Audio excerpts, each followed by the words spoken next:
এখন আমরা আসতেছি কি যে 408-এ সেশন জজের আমার 5 বছরের মধ্যেই ধরি তোমার জন্যে, তুমি তো বার কাউন্সিল দেবো, 5 বছরের নিচেই সাজা হলো, 3 বছর হলো। এখন এইটার আপিল হবে গিয়ে সেশন জজে, ঠিক আছে? 408 ধারা সিআরপিসি, এই ব্যতিক্রম ছাড়া। আচ্ছা, এইবার সেশন জজও ওই সাজাটা বহাল রেখে দিল,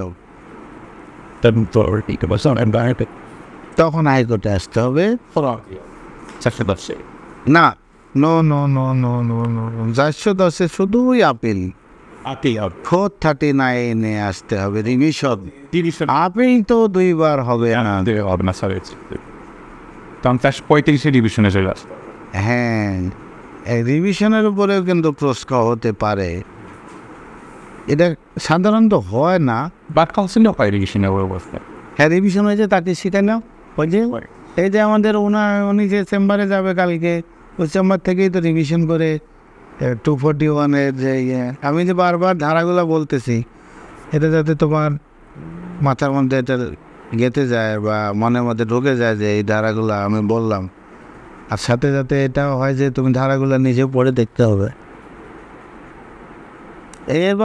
এবার এইগুলো তো হচ্ছে মূল প্রসিডিওর গেল। এর ফাঁকে কিন্তু কিছু বিষয় থাকে, যেমন এটা হাইকোর্টে এগুলো প্রশ্ন হয় না, সাধারণত হয় না, কিন্তু জেনে রাখা ভালো, সিলেবাসের মধ্যে আছে।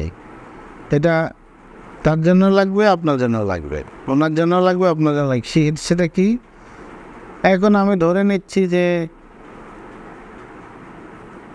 জিআর কেসের মারামারি হোক, অথবা ওই যে সিআর কেসের মিয়াজউদ্দিন সাহেবের কেসটাই হোক, মিয়াজউদ্দিন সাহেবকে বিচারে যা হয় হবে। মারামারির কেসে তুমি একজনের বিরুদ্ধে এফআইআর করছো, ম্যাজিস্ট্রেটের কাছে সে লোকে তো জামিন চাওয়ার অধিকার আছে, জামিন চাইলো দিল না, ম্যাজিস্ট্রেট বলবো জামিনের আবেদন শুনিলাম, বিজ্ঞ আইনজীবীর বক্তব্য শুনিলাম, এগুলো বলে, তুমি কোর্টে গেলে এগুলো শুনবা। আইনজীবী বলেন যে আসামি নির্দোষ, সেটা আইনজীবী তোমার সাবমিশন পুরাই দিবে, তুমি যা বললা জজ সাহেবকে জজ মানে ম্যাজিস্ট্রেট। আবার রাষ্ট্রপক্ষে ওখানে নিচের কোর্টে রাষ্ট্রপক্ষে এপিপি থাকে, পুলিশও প্রসিকিউশন থাকে, জামিনের বিরোধিতা করে। রাষ্ট্রপক্ষের বক্তব্য শুনলাম, তারা জামিনের উপর বিরোধিতা করলো যে মারামারি সত্যি হয়েছে, কয়েকদিন আগে মাত্র মামলা হয়েছে, এই স্টেজে জামিন দেওয়া গেল না। অতএব সার্বিক বিবেচনায় আমি জামিনের আবেদন না মঞ্জুর করিলাম,